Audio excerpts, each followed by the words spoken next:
I am excited today to share about one of our aligned sponsors, Dr. Tung's innovative natural oral care designed with cleaner ingredients and real results. From smart floss to tongue cleaners and wellness-focused essentials, Dr. Tung's helps support healthier smiles for the whole family. Visit drtungs.com and enjoy 15% off your first purchase. Welcome, Pod Pal, to today's episode on natural oral care with a naturopathic doctor, Michael Murray. You can find this amazing person on Instagram at dr.michaelmurray. Murray.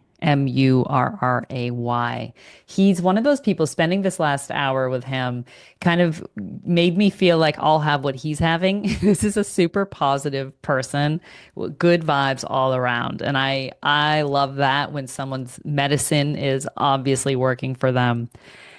So what caught my interest, I think it was I was following Dr. Michael Murray on Instagram, and he's talking about oral care, which is something you guys have been asking me about, the tongue scraping, the oil pulling, the flossing, the brushing. What do we need to do? When do we do it? What kind of products should we be using for this? This has been on my radar to want to talk about oral care. And I heard Dr. Murray talking about leaky gum, not leaky gut, but leaky gum. And gums have been a really important part of my health personally for the last couple of years. My dentist was telling me we were going to need a referral to a periodontist for recession of the gums.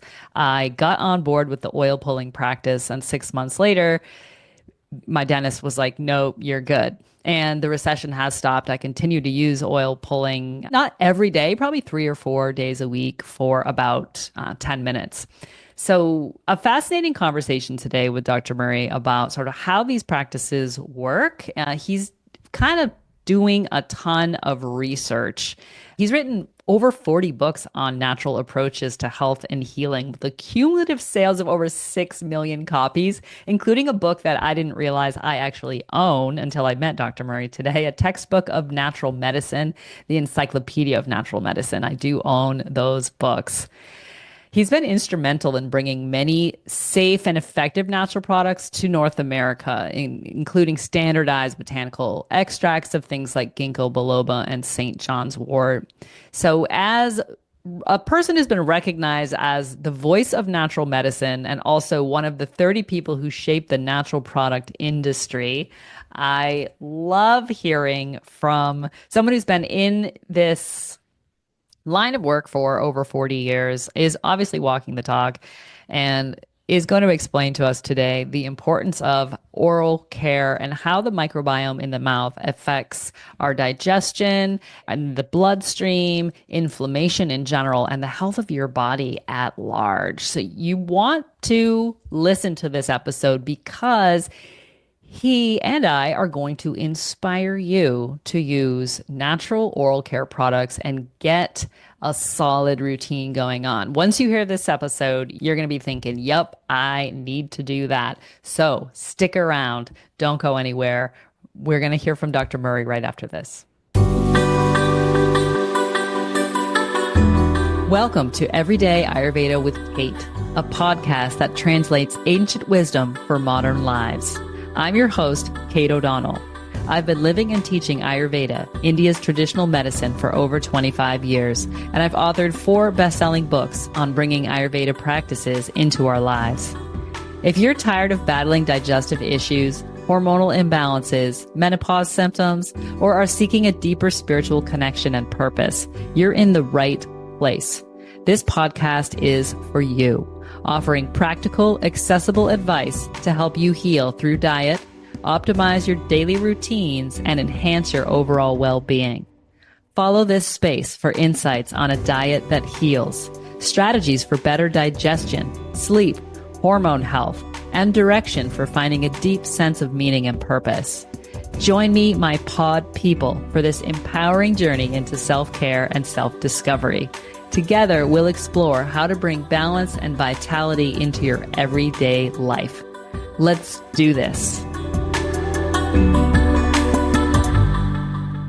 All right, Dr. Michael Murray, welcome to the podcast. Thanks for being here. Oh, my pleasure. So this season we've been having, I'm an Ayurveda practitioner. We've been having practitioners from different holistic modalities on the show. So we've had Chinese medicine practitioners, some functional medicine practitioners, nutritionists. So you're our first naturopathic doctor. So can you start out by just telling us what is naturopathic medicine? How is that different than conventional medicine? Yes, naturopathic medicine is based on several key philosophical points, one of which is the healing power of nature and eliminate any obstacles to health and healing utilizing natural approaches to health, diet, attitude, lifestyle modification, and dietary supplements, herbal medicine. And we're kind of an umbrella in the holistic community. Many naturopaths choose to focus on a particular modality that can include Ayurvedic medicine. It can include homeopathy, Chinese medicine and acupuncture, nutrition, herbal medicine, physical medicines, adjustments and massage and all of those things. It's just been a great path for me, and I think it really encompasses the right approach to helping people achieve health. I was reading your book, the Encyclopedia of Natural Medicine, the other night, which is I'll point our listeners towards because I feel like you did a great introduction to naturopathic medicine. And you were talking about sort of the difference between approaching, like treating the symptoms versus finding out what the cause is and working from that place, which seems like a big difference to me from the medicine a lot of people have available to them. Correct. And I think that in the future, when they look back at the last 100 years of medicine, they'll really view it as kind of a wrong way to address health and healing. We're learning more and more that many of the drugs they simply block the symptoms and at the same time promote the progression of the disease process. And one of the great examples of that is nonsteroidal anti-inflammatory drugs in the treatment of osteoarthritis. Osteoarthritis, the most common form of arthritis, is a degenerative condition where our body starts breaking down, our cartilage starts breaking down, and this leads to inflammation and pain and limited function of that joint. The drug approach is to take a non-steroidal anti-inflammatory drug like Advil or ibuprofen or Celebrex. And what we know about these drugs is they can reduce inflammation, but what people don't know is that these drugs can also lead to impaired cartilage formation. So they actually are adding fuel to the fire. And when you look at the consequence of being on these drugs for long term, that may explain why we're seeing this dramatic increase in joint replacement surgeries in people that use these drugs. Osteoarthritis exists globally, but it's not as big of a problem in most other parts of the world. It's a big problem in the US because people are really relying too heavily on these drugs and they have some side effects. And I wrote a book, What the Drug Companies Won't Tell You and Your Doctor Doesn't Know, and I highlighted every major class of drug. And I showed that they're actually creating more problems than helping in many situations. And that's just not the path to living a long, healthy, and vibrant life. I completely agree. And I see you talking a lot about supplementation, herbal medicines, and also food, which is that's been my specialty in Ayurveda, talking about food and culinary skills. So what you're just describing of sort of the problematic nature of some of the pharmaceuticals we're using to treat a lot of the diseases we're seeing. Did you see this early on? Like, did you come to medicine being naturopathic, or did you kind of start studying medicine and like switch over at some point? Yeah, my path is very complex. I think all of us feel a sense of guidance at some point in our life, and I felt it most of my life. And I was really blessed to find this medicine. And what I was led to experience was seeing a naturopathic physician based on the experience first of my dad. My dad had developed a condition called Bell's palsy, where you lose the innervation to the muscles in your face. Now, he was a radio announcer, so this was devastating because he couldn't talk.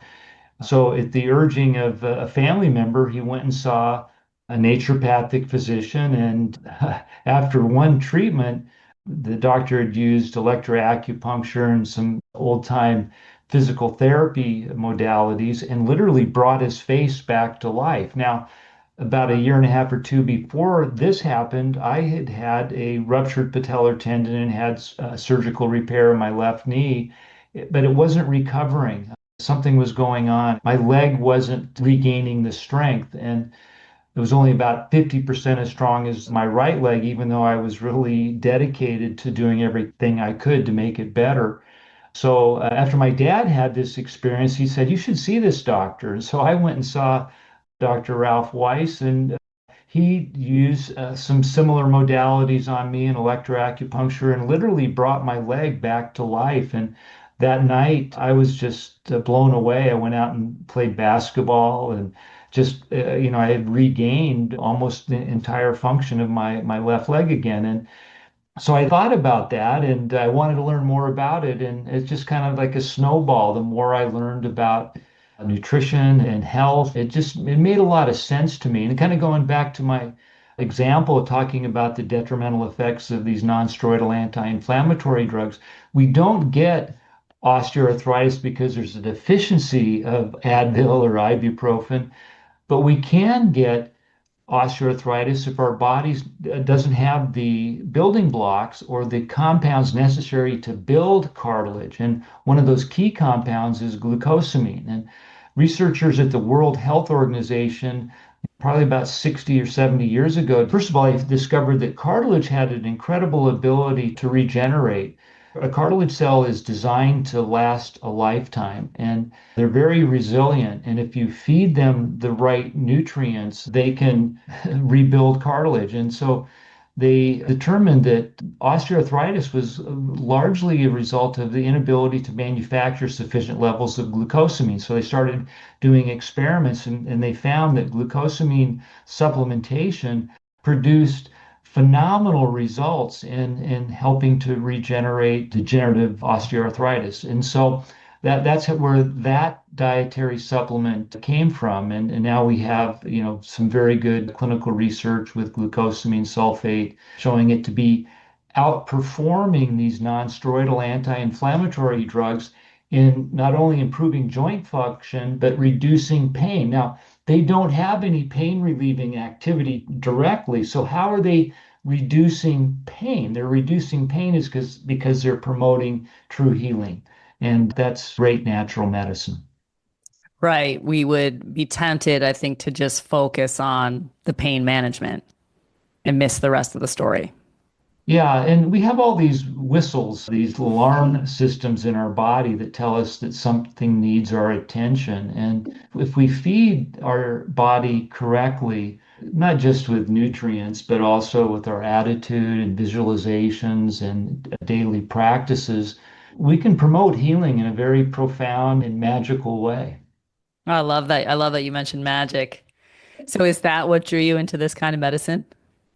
Yes, my own personal experience. And I love the idea about magic. It just brings tingles up and down my spine. I wrote a book called The Magic of Food, and my inspiration titling that book to include magic is a quote from Sir Arthur Clarke, who wrote 2001: A Space Odyssey.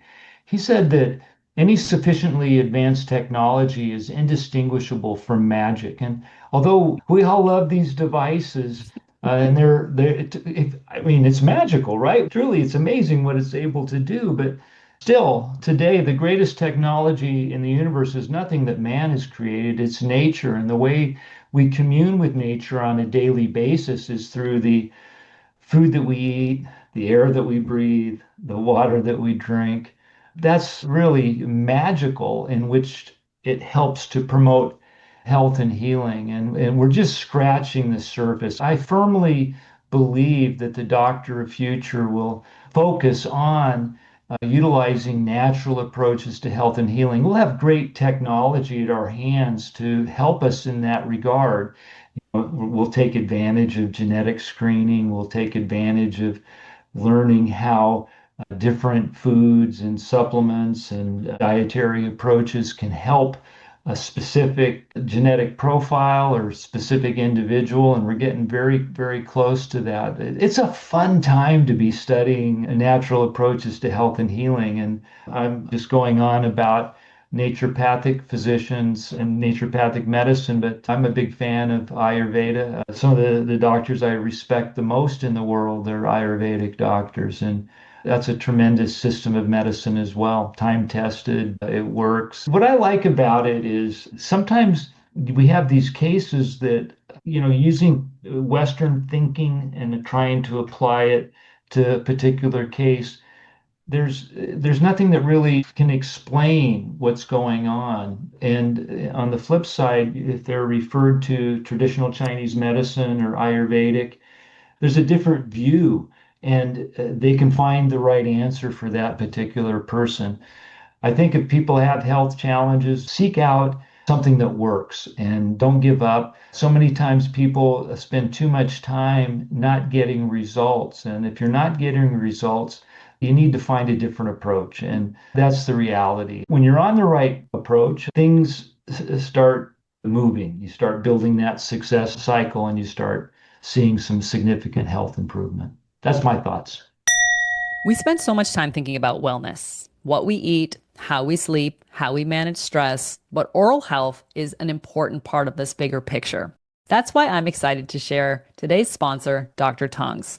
Dr. Tongues has been creating innovative natural oral care products for over 25 years, combining modern dental science with holistic wellness principles to support a healthier mouth and overall well-being. Their products are thoughtfully designed to work with your body, not against it. I love their incredibly popular Smart Floss, which is clinically shown to remove up to 55% more plaque than traditional flosses. I also love that Dr. Tongues focuses on sustainability, eco-conscious packaging, and avoiding unnecessary chemicals like PFAs, PTFE, dyes, and harsh additives whenever possible. If you're looking to upgrade your family's oral care routine with products that feel healthier and truly effective, visit drtongues.com. New customers get 15% off their purchase. If your skin has been feeling dry, dull, or like it constantly needs more product but never feels quite nourished, there is an Ayurvedic approach worth trying. Something I've been loving lately is Beauty Balm from Banyan Botanicals. Glow starts with how you nourish your skin, and this balm is all about deep, lasting moisture and care. It's made with nourishing ghee, shatavari, and a subtle rose geranium scent, creating this rich, soothing blend that helps soften skin, support hydration, and promote that healthy, natural glow. What I love most is how versatile it is. One balm, every dry spot, face, hands, lips, cuticles, elbows, knees. Beauty Balm does it all. A little goes a long way and it leaves your skin feeling soft, supple, and genuinely cared for. Like everything from Banyan Botanicals, it's made with high quality ingredients and rooted in the wisdom of Ayurveda. So if you're looking for one simple product to support glowing, hydrated skin wherever you need it, try Banyan Botanicals Beauty Balm. You can find it at banyanbotanicals.com/Kate, and I'll link it in the show notes. I can't tell you how many times I've seen a client who's befuddled by what's going on in their body and has gone to every specialist, gotten every viewpoint, and then you sit down across from an Ayurvedic doctor and the whole thing makes sense. Yeah, It's like we're checking all these boxes as they're explaining their symptoms and how they feel. And it's like, oh, right. yeah, well, this makes absolute sense. Where it's the first time in years that this disorder has made any sense for this person. So I Yeah, hear what you're saying about that, like different perspective sometimes is the key. that's right. I love it. So speaking of perspectives, one thing I've heard you talking about, and this is something that my listeners have asked to hear about natural oral care. So there's something about the way you're talking about it that kind of caught my interest. So I'd love to pick your brain about this today. I've Okay. heard you talking, Dr. Murray, about kind of the importance of natural oral care as part of overall health.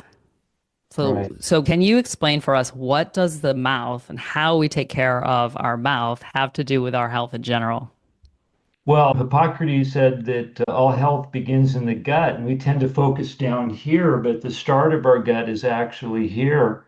And it's just such a critical aspect of health.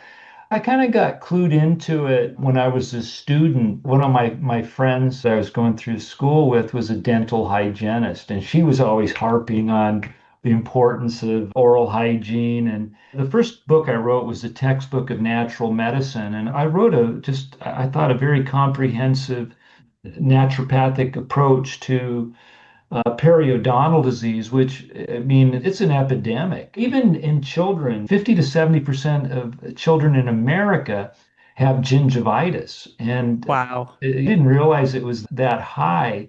And there are dietary factors that play into that, but there's also a lack of effective oral hygiene. So the mouth is really the first step in our digestive process. And I really got interested in the last 10 years or so about the importance based upon what's called the gingipane theory of Alzheimer's disease. Oh, yeah. So they discovered that there is a bacteria that is often associated with gingivitis that releases compounds called gingipanes. And they found that these compounds can produce inflammation at sites outside the mouth. Now, this is something that has been known empirically for some time.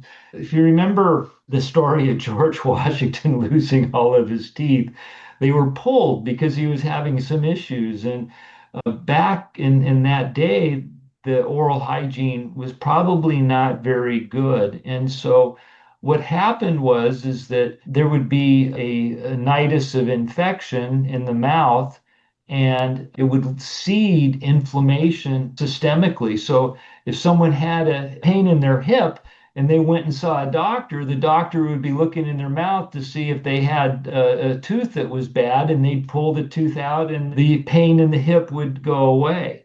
That's how they addressed the issue back then. They were eliminating an obstacle to health, but there may have been a better way to do that.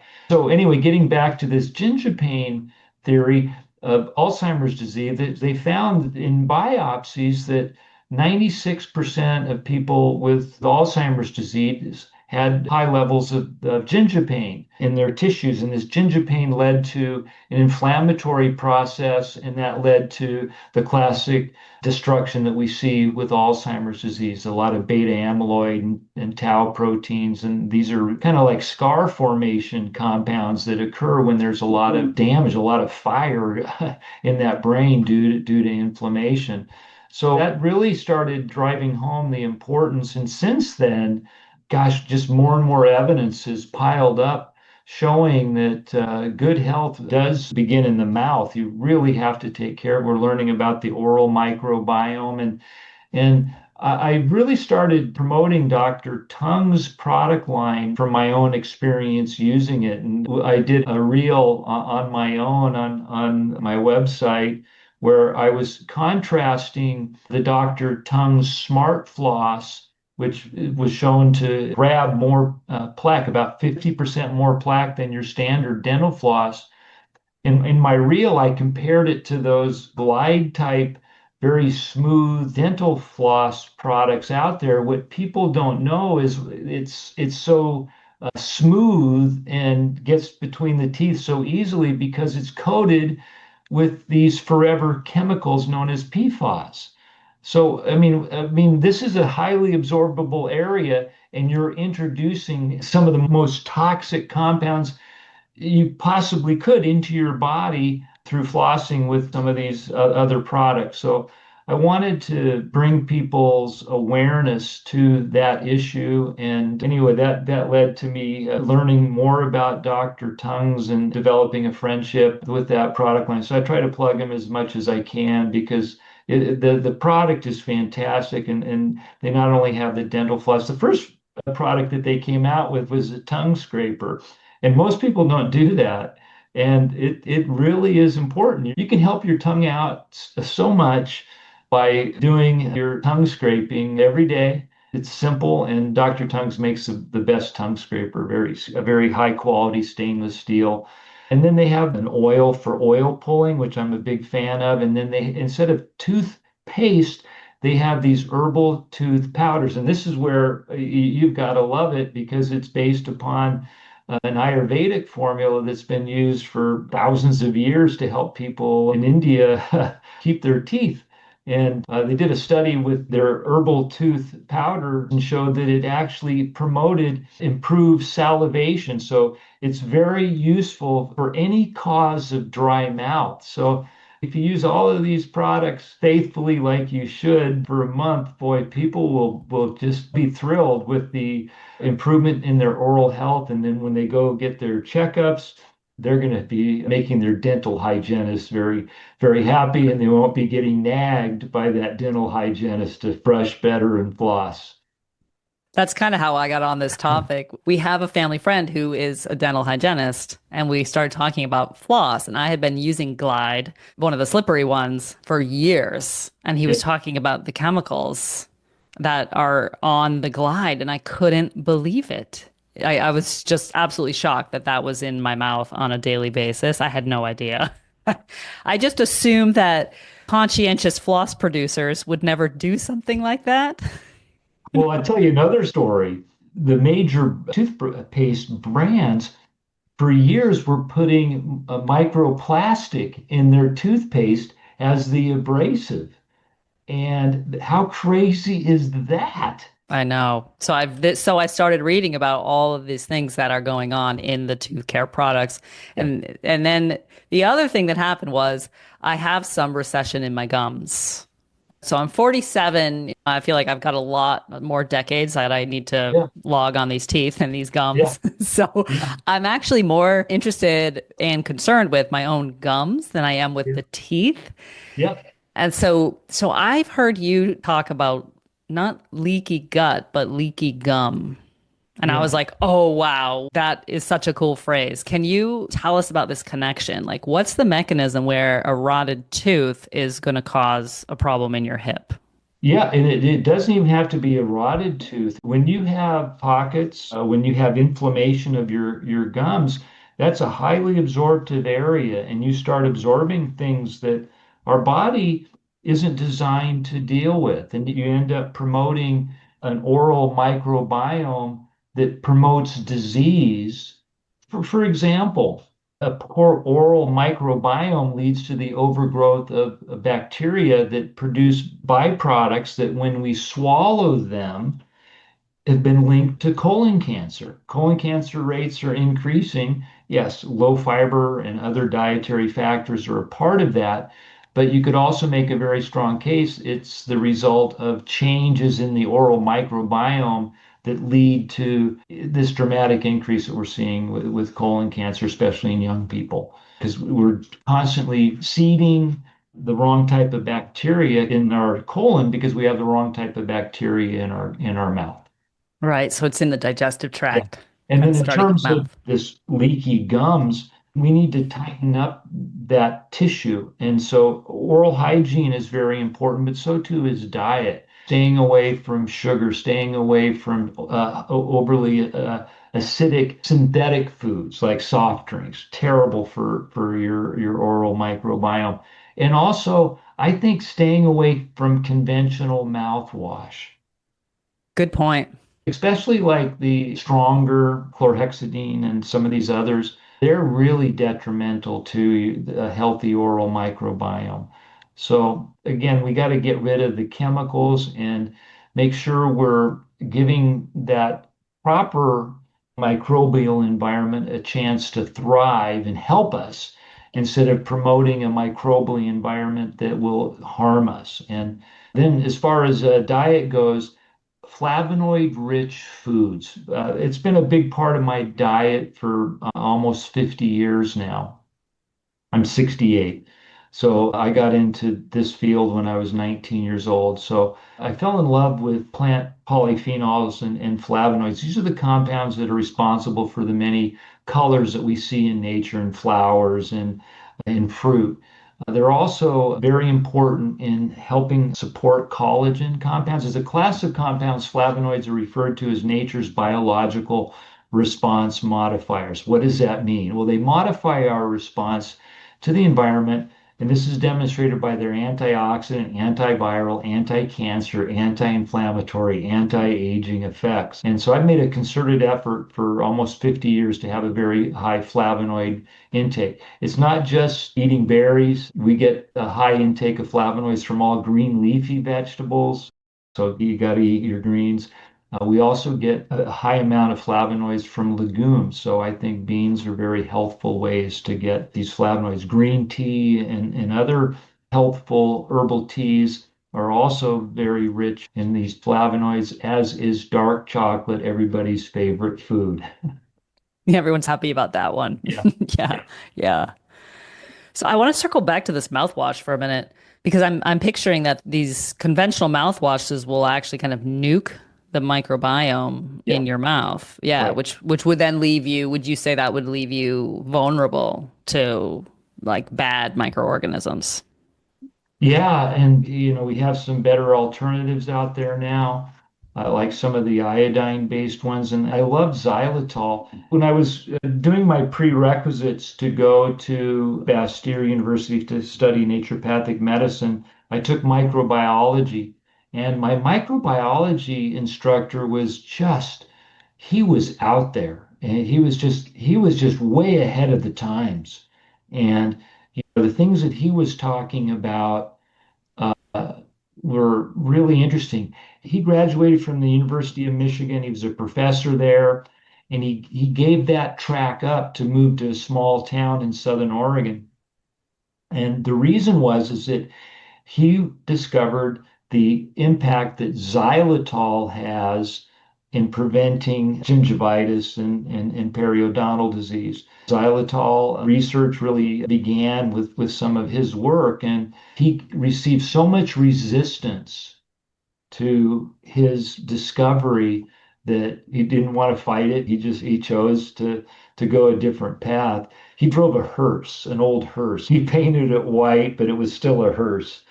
And just a really interesting guy, but a happy guy, and really a great teacher, and was very passionate about microbiology. And he had an axe to grind about the oral healthcare industry. So we listened to his dissertations on that as well. So I did use a xylitol mouthwash for a while. I've sort of the last couple of years, so the receding of the gums became an issue where my Yeah. dentist was like, we might have to refer you out to a periodontist, which kind of put the fear of God in me. So Ayurveda talks about, yes, the tongue scraping, using these bitter and astringent herbs like neem and meswak, and also the gandusha or the oil pulling, which could be Yes. a swishing or just a holding of oil in the mouth. It's the way it's described. So I Yeah. got on that train probably 2 years ago because of the periodontal referral. And I said, just give me 6 months, and I go back to the dentist 6 months later after oil pulling, and he's like, it stopped. The receding of the gums stopped. Like, you're good. And it's been 2 years and there's no change. So I'm kind of doing the jump for joy. And I've been talking about the Yeah. Dr. Tongue's oil because it feels to me that one in particular is especially herbaceous. Right? I'm getting a lot of herbs from it. So, do you follow research on these herbs and their use in oral care products? Sort of Yeah. what are they? What's the, let's say, the modern? I know what the textual from thousands of years ago say, but what's the modern take on these Yeah. herbs in the mouth? They exert antimicrobial activity, and neem is the most studied. And what we're learning about herbs and spices and traditional medicines, whether they're Ayurvedic or Chinese, is that there's synergy among these ingredients, and we see better results with these old time formulas. And we're having research that supports that over and over again. So I think there's some value looking at all these different types of compounds and seeing how they work to promote a healthy oral microbiome. And what we're seeing is that not only, well, this happens not only in the gut, it happens throughout the microbiome. We see a preferential antimicrobial effect on the pathogenic or undesirable bacteria, while at the same time a promoting effect of what we think are the health promoting types of microbes. So that's really important in this day and age. We want to suppress the negative bacteria and yeast and other microbes, and we want to promote those health promoting. And that's what the research is trending towards. And I think that's what it'll be shown to possess. Mm-hmm. Mm-hmm. And with the oil, I think of oil as sort of in the mouth as like food for the beneficial bacteria. Is that true Yeah. from your understanding? Yeah, well, it's kind of like tongue scraping for your gums. In terms of oil pulling, there's been some really good research. They've shown good results with coconut oil, olive oil would have a similar effect. But like you, I really like the Dr. Tung's formula because it's so herbalicious. It has the mechanical effect of the oil, and it is oil pulling. It the toxins that we're really concerned about from these unwanted bacteria are largely fat soluble compounds. So they're going to be pulled into the oil and then spit out and eliminated from the body. You don't want to swallow it, you want to spit it out. Yeah, I think it's a great habit to get into, and studies show that it is very effective in promoting improved oral microbiome environment and oral health. And I also imagine the oil, the same way we talk about oil for the scalp and hair health and the skin in Ayurveda, I also picture providing moisture for the gums because recession is kind of a drying or a degeneration, right? Yeah, and mouth breathing is a big part of that as well. So if you can make that environment protected from drying out, it's a good thing. Right. And the saliva is important to that effort as well. We were talking about the herbal toothpaste tablets, and they do that as well. What I like about the whole approach is you can feel that the saliva's changed. It becomes slipperier, and I just think it's more protective and it feels really good. I agree. I notice a difference in the taste in the mouth, but the viscosity is different as well. Yeah, Yeah, like slippery, like you said. So I'm a huge fan of the natural oral care products, especially after finding, oh my God, like there, I don't know what happened to regulations around chemicals being used in oral care products. But something I'm concerned about is maybe you're up on this is the greenwashing of oral care products. Like, are we likely to see things being sold as natural end quote, but they're not? yeah, I don't know about that, but we're seeing this happen through all types of consumer products for personal care, whether feminine hygiene, skincare Yeah. products, and Sunscreen. yeah, Yeah. food. And that whole industry needs to be cleaned up for sure. And we can start that process by devoting our financial resources and supporting companies that are truly doing the right things for our health, the environment, for conscious living, and everything else we want to support. Right. And I'm glad you bring that up, Dr. Murray, because I'm noticing my consciousness is expanding in the past couple of years so that when I think about things like what I spend my money on for personal care products, I'm not just thinking about my mouth and my health. I'm also thinking about like the industry at large, what I'm supporting with the products that I'm buying, and am I supporting the, as you say, the cleaning up of the industry? Yeah. By putting extra time and research into finding products like the ones we're talking about and kind of making the switch to using only that, kind of coming away from like the cheaper products, which I think, shampoo, lotion, like sunscreen, it's everywhere. This is the oral care is just one arena. I've been at this natural health movement for quite a while, and we've seen improvements in so many products.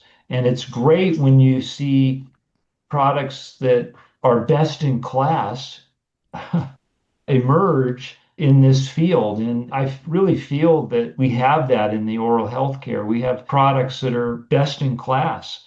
And I think we have that also in with some of the hair care products, skin care products, because these chemicals are quite harmful.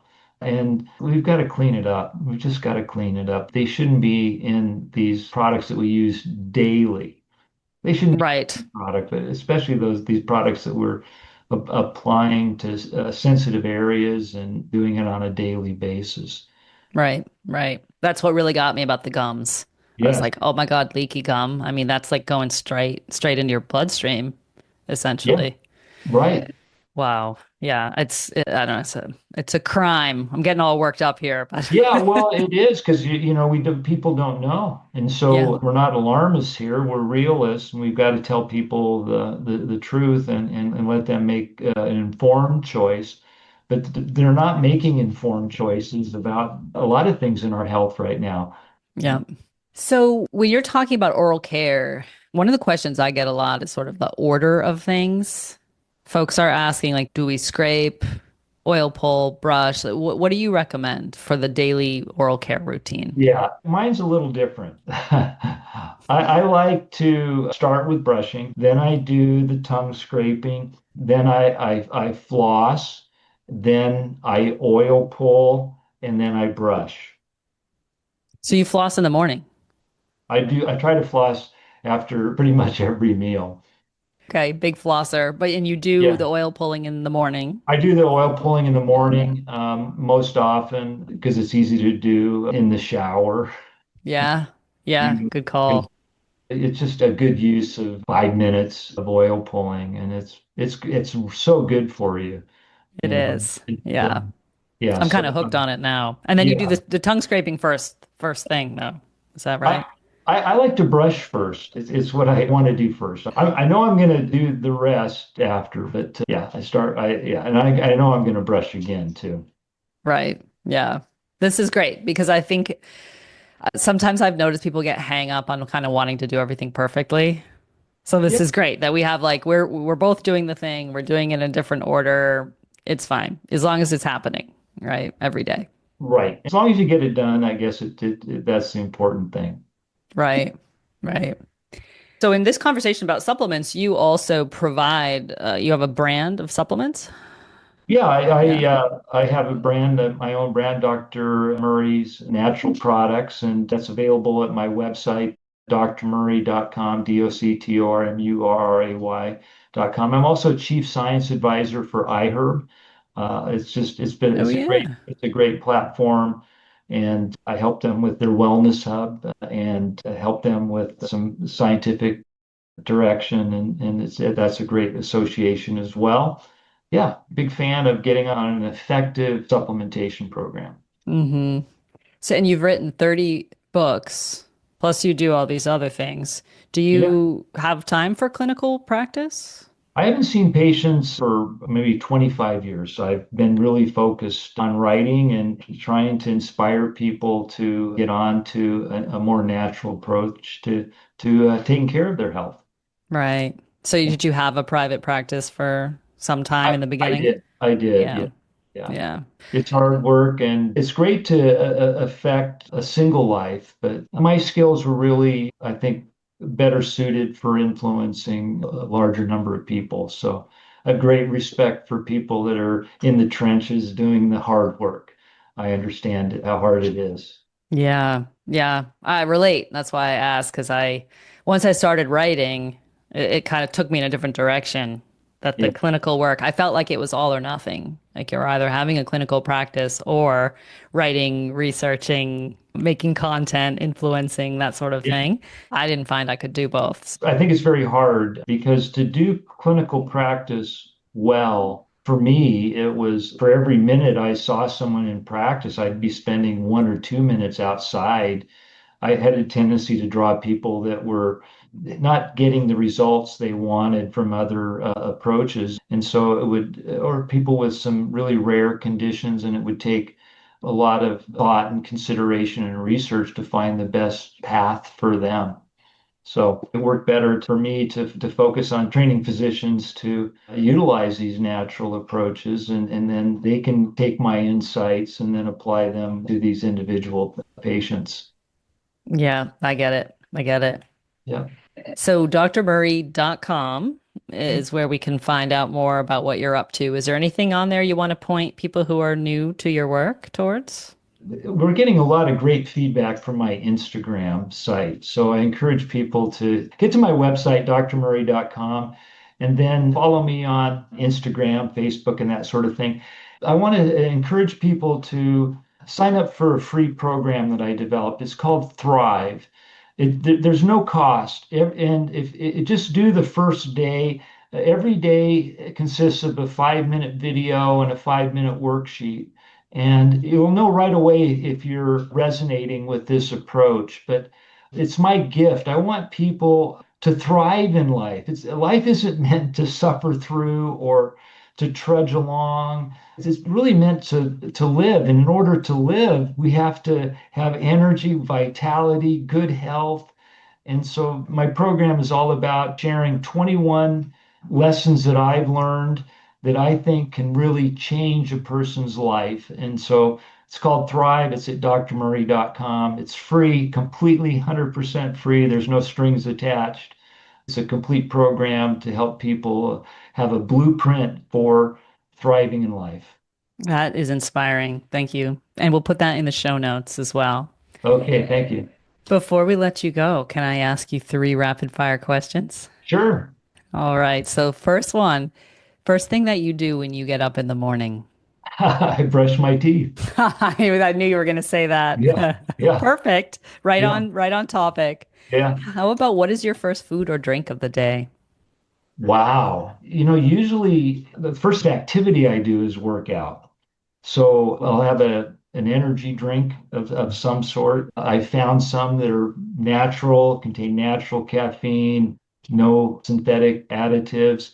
I can only tolerate about 40 to 70 milligrams of caffeine. So it's not going to give people the jolt that they're used to. And then after my workout, I usually have a matcha. I make high quality ceremonial grade matcha. Now, matcha I can tolerate. I'll have maybe 3 teaspoons full of matcha, and I'll do that in hot coconut milk. Then I'll have some creatine and essential amino acids, and then I'm good. That allows me to do that intermittent fasting, even though I've had some things that they're not really going to affect my blood sugar. So I gain all the benefits of intermittent fasting, and I don't have anything to eat till at least 10, some days all the way till noon. And then I have a narrow feeding window, uh, Hmm. usually till 6 or to 8 o'clock at night, depending when I started. And that sets me up for keeping my weight in check, my metabolism working well, and keeping my muscle mass going as well.